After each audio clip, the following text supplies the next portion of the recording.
The removal of logic games, of course, is probably the biggest change we've seen over the past 20 years. For those who aren't aware, the LSAT used to have a logic games section, 2 logical reasoning sections, 1 reading comp section, ever since the beginning of the modern format in June 1991.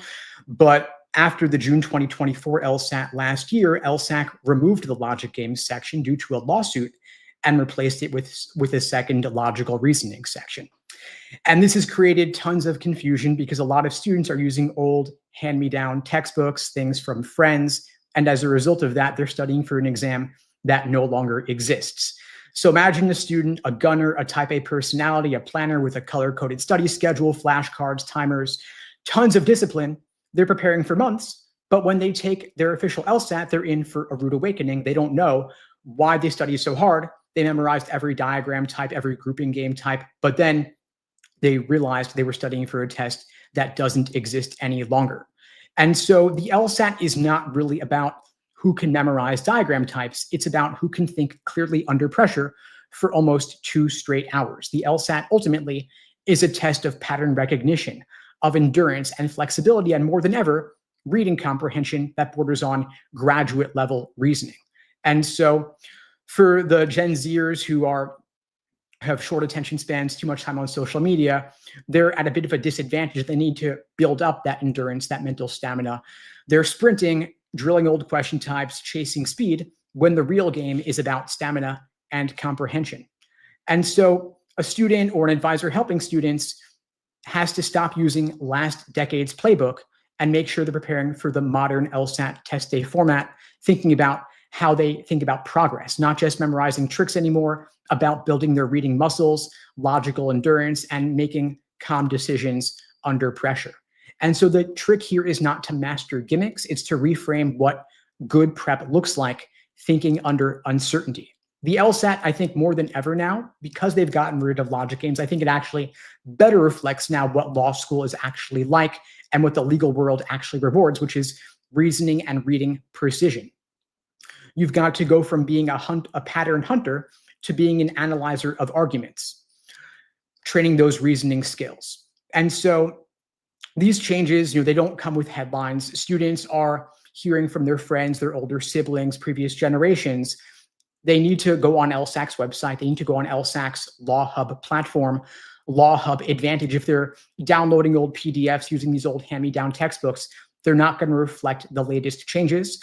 LSAC has generously put 4 exams on their Law Hub platform for free in the new format. The old exams were numbered 1 through 94. They've now rearranged and renumbered them to be 101 to 158. And so if you see students using the old textbooks, using the old PDFs floating around, again, that's a test that no longer exists. The new format exams, the only legit source is LSAC's Law Hub Advantage. You get 4 for free. Then you get the other 54 in the new format, rearranged. They removed logic games. They reorganized the exams in that new format, 101 to 158, with 2 scored logical reasonings, 1 scored reading comp section, and then 1 unscored extra section to simulate that experimental section. And that is giving your students the newest LSAT format exams. Best prep material there is, no substitutes. And because the LSAT is online, you don't want them using the hand-me-down books. You don't want them studying out of books unless they have special paper accommodations. Now, as many of you may have heard, there is a lot of LSAT score inflation, meaning the LSAT score medians have been rising significantly over the past several years. As a benchmark, it used to be that getting a 173 on the LSAT put you in the 99th percentile. Now you've got to get a 175 to be in the 99th percentile. All of the top 14 law schools, Harvard, Yale, Stanford, Columbia, Cornell, NYU, and so on, all of them have LSAT medians ranging from 170 to 174. And a lot of students are thinking to themselves, okay, well, the school I'm targeting, their LSAT medians of 173, so I'm going to shoot for a 173. The problem is that schools are always looking to raise their medians. And so there's a lag where the 173 is last year's number. The schools want to raise the median. So maybe this applicant should aim for a 175 in order to be competitive. And if their GPA is below the median, they're going to want to balance that with having an LSAT above the median to compensate. And students will say, well, I majored in comp sci, I majored in engineering. Schools will surely understand that my lower GPA is because the major was harder.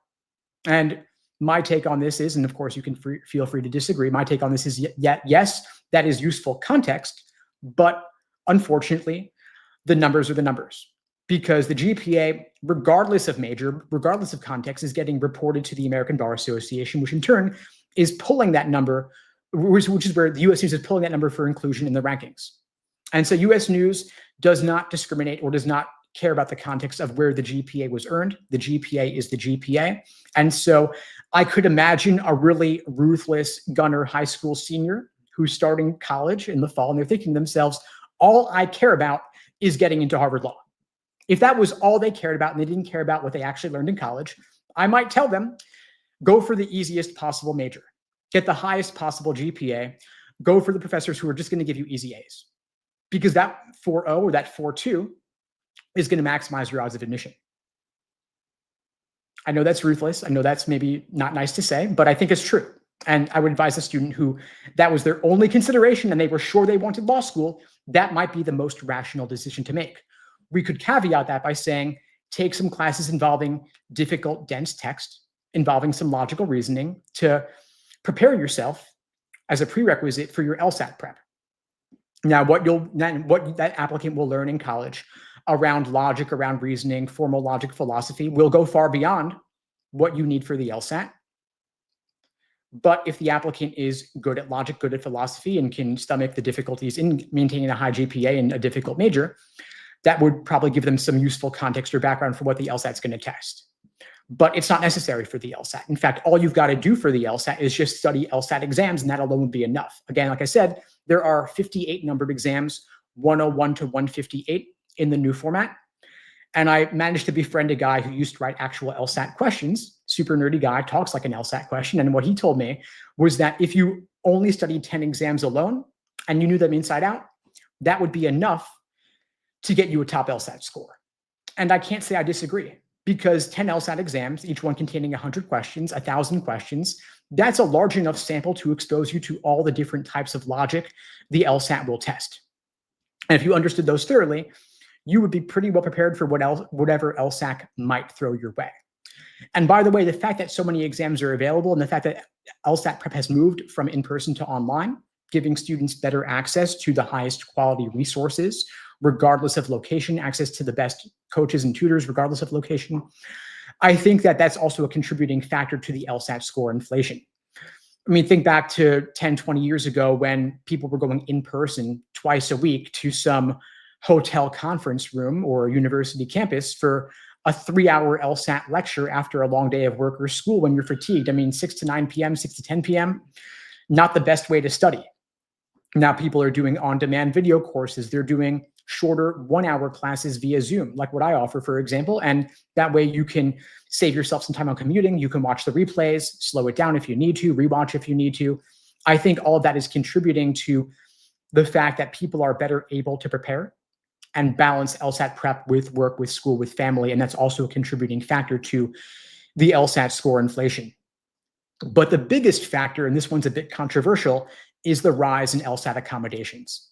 LSAT used to be incredibly strict in granting accommodations. They used to unfairly deny them to folks who were quite deserving. In fact, that predilection of theirs was one of the reasons why they got sued over the logic games debacle.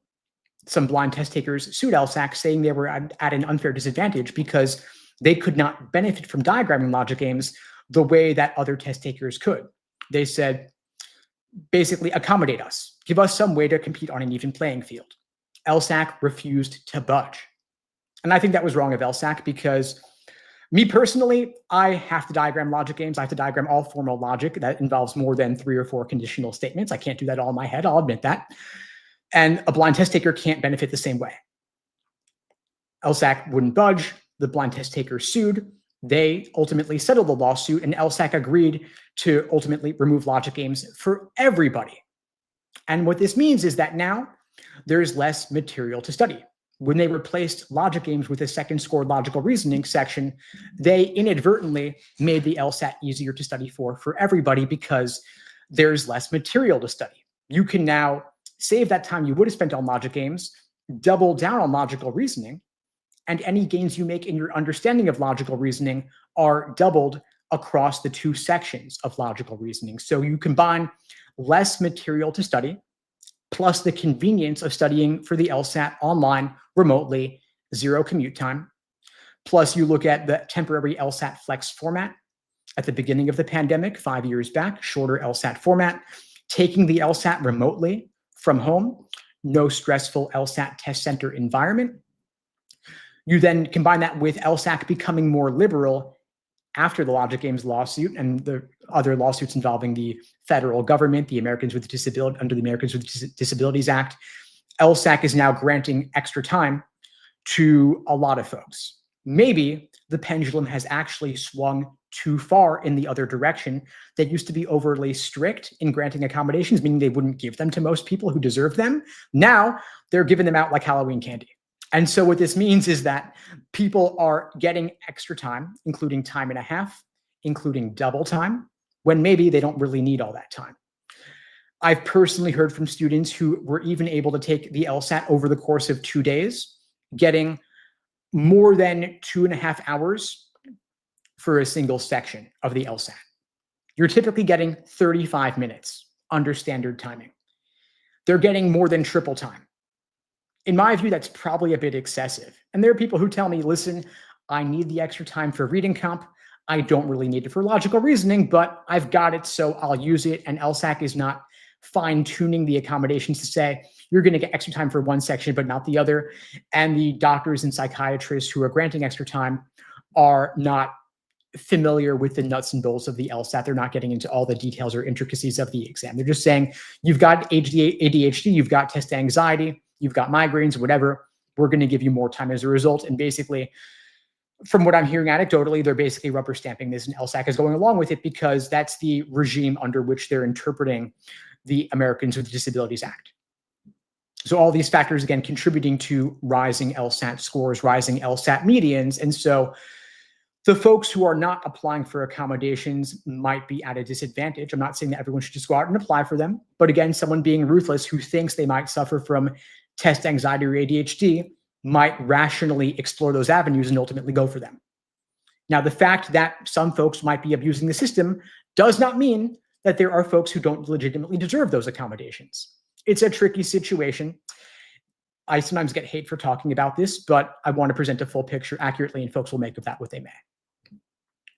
So those are some of the biggest changes over time. I'll talk about some more minor changes as well. LSAC has hinted they are planning on scoring the writing sample sometime in the next couple of years. That is not happening this cycle, though. So we know that through at least June of 2026, we've got the 2 scored sections of logical reasoning, 1 scored section of reading comprehension, the unscored extra experimental section. Then we have the unscored writing sample. The writing sample is not taken in the same sitting as the scored portions of the LSAT, meaning you're doing the writing sample either before the scored portion of the LSAT or after the scored portion of the LSAT. You can take it approximately starting 1 week prior to the official LSAT administration. You can also take it after your official LSAT, but ultimately you have to take the writing sample before they will release your score. But maybe perhaps in part due to the fact that there's a lot of AI generated application essays these days, law schools may want to get a more unfiltered sense of applicants' true writing ability without anyone helping them, whether AI or an admissions consultant. And so as a result of that, they are exploring scoring the writing sample. They recently changed the writing sample from being 35 minutes to being 50 minutes, which is a 15-minute planning period where you can take notes on scratch paper, followed by 35 minutes, still unscored for now. But I predict that sometime in the next year or two, they will ultimately score that. And then we'll get into all the issues of how do you accurately and fairly score written essays at scale. If we look at the SAT context, we had where they added our scored writing portion to the SAT 2 writing. Then I think it was on the official SAT as well. Folks can correct me on that. But we looked at length as a proxy for quality. We looked at dense vocabulary as a proxy for quality, neither of which are perfect, of course. But folks who are preparing for a score writing sample might want to look into, can they make their essays more fleshed out, more detailed, more examples, more elaboration, and then showing off their impressive vocabularies without using words inaccurately. So those are all things to figure out. I'm seeing, of course, some schools looking at how to use AI in application essays. Some schools are banning it outright. Some are requiring it, indicating to me that schools don't really know how to handle this new regime. We've seen some schools like Michigan, they initially banned the use of AI, and then they flipped and said now they're going to require the use of AI in application essays. So again, just showing the problems there.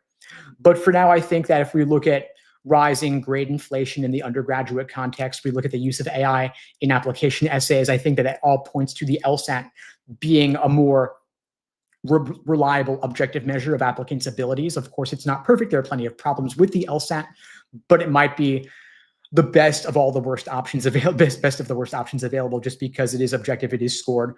Of course, we had the recent LSAT cheating scandal. There was a whistleblower a couple months ago pointing out that in China, there were some organized cheating rings that were extracting official LSAT content during LSAT administrations.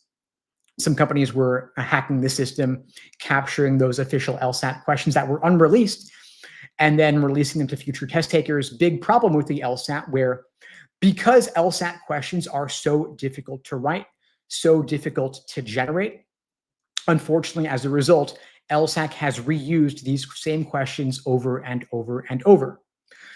This didn't used to be a big deal back when the LSAT was only administered 4 times a year. That was back in 2018 and prior. You had it administered in February, June, either September or October, and December.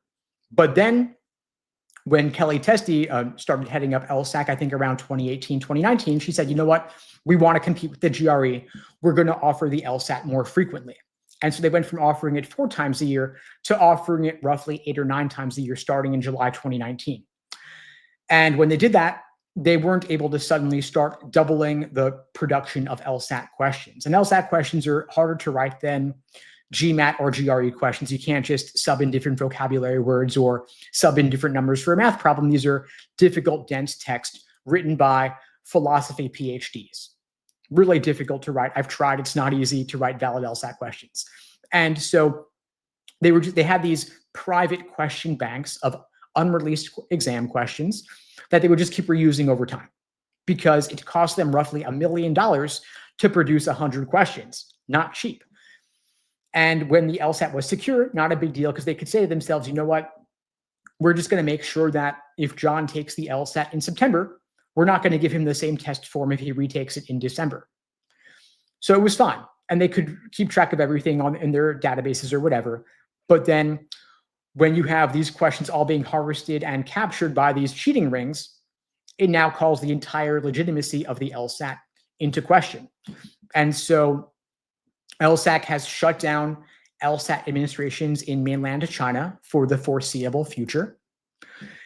But we've got to figure out what we're going to do going forward. Are they going to start generating more LSAT questions at scale? Are they going to figure out the production of that? Or will they figure out how to better secure the online LSAT, which they are currently administering through the company Prometric? Or will they go back to administering the LSAT only in person, no longer offering the LSAT remotely from home on your own device? Unfortunately, that might be the only way to handle this very tricky situation. Of course, there are problems and issues of access when it comes to removing the remote option. At the same time, though, that's how they were doing it for over 30, nearly 30 years at least, and really since the beginning of the LSAT in 1948 up through the pandemic. And so, again, might be imperfect to administer it only in person, but still better than to allow for the possibility of the LSAT scores being invalid. I have seen, even with just this most recent LSAT administration last week, a lot more folks have holds on their scores. I think LSAT is concerned if they see someone's achieving some massive score jump, unrealistic score jump, maybe raises questions. And of course, there are students who take the LSAT cold, get a terrible score, and then decide to retake it and get a 20-point jump.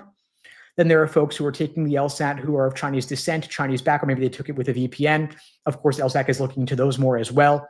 Issues of bias and prejudice, of course, but they do need to make the LSAT legitimate. And I think that probably the only way to do it is to go back to in-person only.